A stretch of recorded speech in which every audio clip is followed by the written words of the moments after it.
구원의 감격교회 말씀 묵상입니다. 오늘도 귀한 은혜 받으시기 바랍니다. 오늘 우리에게 주시는 하나님의 말씀은 마가복음 2장 1절에서 12절입니다. 오늘의 말씀. 수일 후에 예수께서 다시 가버나움에 들어가시니 집에 계시다는 소문이 들린지라.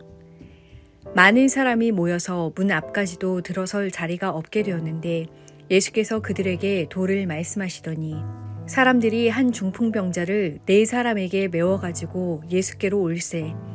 무리들 때문에 예수께 데려갈 수 없으므로 그 계신 곳에 지붕을 뜯어 구멍을 내고 중풍병자가 누운 상을 달아 내리니 예수께서 그들의 믿음을 보시고 중풍병자에게 이르시되 작은 자야 내 죄사함을 받았느니라 하시니 어떤 서기관들이 거기 앉아서 마음에 생각하기를 이 사람이 어찌 이렇게 말하는가 신성 모독이로다 오직 하나님 한 분 외에는 누가 능히 죄를 사하겠느냐. 그들이 속으로 이렇게 생각하는 줄을 예수께서 곧 중심에 아시고 이르시되 어찌하여 이것을 마음에 생각하느냐. 중풍병자에게 내 죄사함을 받았느니라 하는 말과 일어나 내 상을 가지고 걸어가라 하는 말 중에서 어느 것이 쉽겠느냐. 그러나 인자가 땅에서 죄를 사하는 권세가 있는 줄을 너희로 알게 하려 하노라 하시고 중풍병자에게 말씀하시되 내가 내게 이르노니 일어나 내 상을 가지고 집으로 가라 하시니 그가 일어나 곧 상을 가지고 모든 사람 앞에서 나가거늘 그들이 다 놀라 하나님께 영광을 돌리며 이르되 우리가 이런 일을 도무지 보지 못하였다 하더라. 아멘. 할렐루야, 반갑습니다. 오늘은 옆사람이라는 제목으로 명절 연휴 마지막 날 월요일 큐티 말씀, 새벽 말씀 나누도록 하겠습니다. 목회를 잘하시는 친구 목사님이 계신데 목회를 잘한다고 문제가 없는 건 아니죠. 성도들이 다 자기 편은 아니죠. 그래서도 또 안 되고요. 몇몇이 힘들게 했던 모양입니다. 특히 이제 리더급에 해당되는 분들이 힘들게 하셨던 모양이에요. 그것이 쌓여있던 어느 날 사모님이 목사님의 마음을 몰라주는 한마디를 하시게 됩니다. 그날 목사님의 마음이 정말 무너졌다고 하는 얘기를 들었습니다. 다른 사람이 아무리 뭐라 해도 끄떡하지 않았는데 가장 자기 편이라고 믿었던 사모님이 뭐라고 하니까 정말 마음이 어려웠노라고 얘기를 했습니다. 옆 사람이 너무 중요합니다. 그 사람의 말이 나를 살리기도 하고 나를 죽이기도 하고요. 이런 의미에서 내 옆에 누가 있는가 그리고 나는 그 사람에게 어떤 존재인가 하는 것은 굉장히 중요한 문제 같습니다. 갈릴리 인근에서 사역하시던 예수님이 다시 가버나움으로 가시게 됩니다.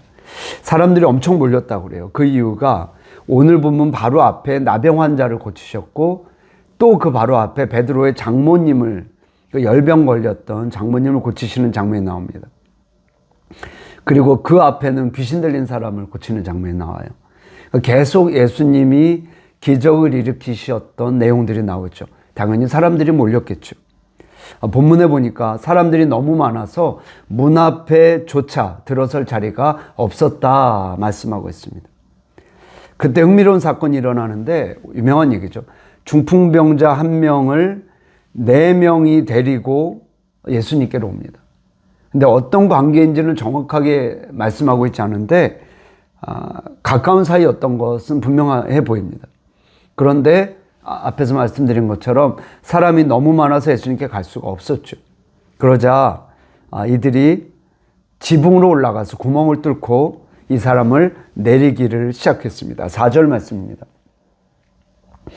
무리들 때문에 예수께 데려갈 수 없으므로 그 계신 곳에 지붕을 뜯어 구멍을 내고 중풍병자가 누운 상을 달아 내리니 당시 이 집에 이게 지붕들의 재질은 뭐 뻔하지 않겠습니까? 뭐 나무들하고 진흙하고 섞어 놓은 형태일 텐데 그 지붕 위에 5명이 올라간 거죠.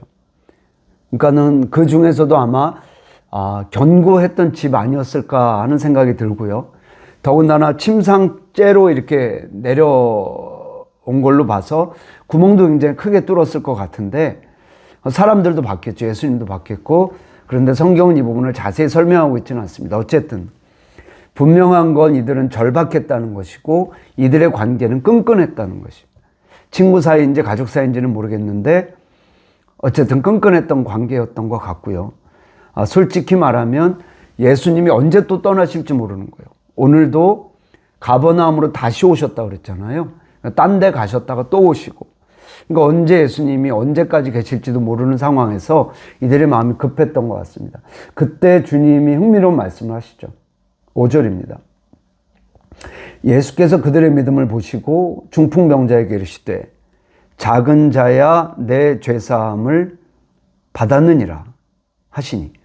저는 이 말씀을 개인적으로 참 좋아합니다. 왜냐하면 주님이 누군가의 죄사함을 선포하시는데 그들의 믿음을 보셨다고 얘기하죠. 그래서 그들이 누굴까?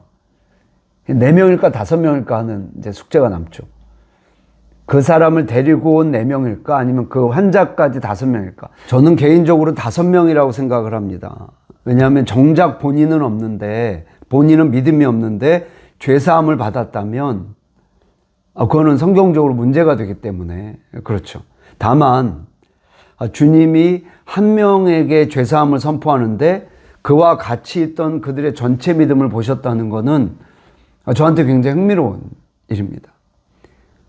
한 사람이 새롭게 되는데 주변 사람들의 믿음도 중요하다는 결론이 나오거든요. 물론 최종적인 책임은 본인의 문제겠죠. 부모가 아무리 성화를 해도 본인이 믿음을 거부하면 그거는 되지 않을 겁니다. 다만 주님께서 한 명을 위해 4명의 믿음도 보셨다는 것은 굉장히 중요한 그리고 흥미로운 일이 됩니다. 그래서 주변에 있는 사람들의 기도가 중요하구나라는 것을 다시 한번 확인하게 됩니다. 2가지만 볼게요. 첫째, 당신의 주변에 믿음의 사람들이 있는가라는 아주 단순한 질문이죠. 같은 마음으로 기도해 줄 사람이 있는가? 다른 말로 얘기해서 하나님이 당신에게 역사를 하시려고 하는데 함께 보실 만한 그들이 여러분 가운데 있는가 하는 것입니다. 친구 목사님하고 식당에 갔습니다. 3층에 있는 식당인데 발레 파킹이래요. 2,000원이랍니다. 식사를 다 하고 다음 장소까지 시간이 좀 남아서 마침 1층에 있는 커피숍에 갔습니다. 같은 건물의 1층. 이제 대화를 나누다가 이제 다음 장소를 옮길 때가 돼서 가려고 하는데 전화가 왔어요. 발레 파킹하는 그 분께서 전화를 하셨습니다. 왜 차를 안 가져가시냐? 뭐 그래요. 그래서 어쨌든 가서 발레 파킹비 2,000원을 내려고 하다 보니까 5,000원이래요. 그 이유가 같은 건물이지만 1층은 자기신들과는 아무런 상관이 없다고 말을 했습니다. 저한테는 재밌는 경험이었습니다. 아무리 같은 건물에 있어도 상관없는 층이 있는 거예요. 상관없는 가게가 있는 거예요. 아니 오히려 믿었다가 낭패가 되는 거죠. 인간관계도 마찬가지입니다. 옆에 있다고 다 좋은 게 아닌 거예요. 어쩌면 나를 더 세속적으로 만드는 사람들인지도 모르겠는 거죠. 나의 믿음을 갉아먹는 사람들인지도 모르겠습니다. 사랑하는 여러분, 다시 한번 질문합니다. 여러분의 주변에 믿음의 사람들이 얼마나 계신지 하는 거죠. 하나님이 한 명에게 역사하시기 위해서 그것이 이제 당신 여러분이라면 더 심각해지는 거죠. 주변에 4명의 믿음을 함께 보셨다는 것을 기억하시길 주의 이름으로 축원합니다. 2번째는 그렇다면 당신은 믿음의 사람인가 하는 것입니다. 어떤 면에서 더 중요해요. 아니 사실은 더 중요하죠. 왜냐하면 그게 내 모습이기 때문에 그렇습니다. 쉽게 말하면 하나님이 나를 보고 누군가에게 복을 주실 만한가 하는 거예요. 본문에 있는 4명 너무 근사하지 않습니까? 그들의 배경에 대해서는 설명이 아무것도 없습니다. 뭐 많이 배운 사람인지 성격이 어떤지 외모가 훌륭한지. 다만 그들의 믿음이 환자에게 도움이 된 건 분명합니다. 그렇다면 나도 우리도 주변 사람들에게 도움이 되고 있는지는 생각해 봐야 되는 거죠. 나를 만났는데 그 사람의 언어가 긍정적으로 바뀌는지 아니면 나를 만나고 오히려 더 부정적인 사람이 된 건 아닌지, 혹은 기도 안 하고 있는 사람이 나하고 교제하면서부터 기도를 하게 됐는지, 세상을 좋아하던 사람이 주님을 사랑하게 됐는지, 자기만 알던 사람이 주변을 섬기는 사람이 됐는지, 말씀을 정리하겠습니다. 기본적으로 사람은 다 소중합니다. 그러나 그렇다고 모든 사람을 우리가 가까이 해야 되는 것은 아닌 거예요. 사람을 차별하라는 의미는 아닙니다. 여러분이 어떤 말씀을 제가 드리려는지 잘 아실 거예요. 저는 여러분의 주변에 믿음의 사람이 많아지길 주의 이름으로 축원합니다. 그들의 믿음을 보고 하나님이 여러분에게 역사하실 수 있기를 주의 이름으로 축원합니다. 아울러 여러분이야말로 누군가에게 영적으로 도움이 되는 사람들이길 바랍니다. 하나님이 여러분을 보시고 옆 사람에게 복을 주실 수 있게 되기를. 여러분의 옆 사람, 그리고 여러분이 누군가의 옆 사람.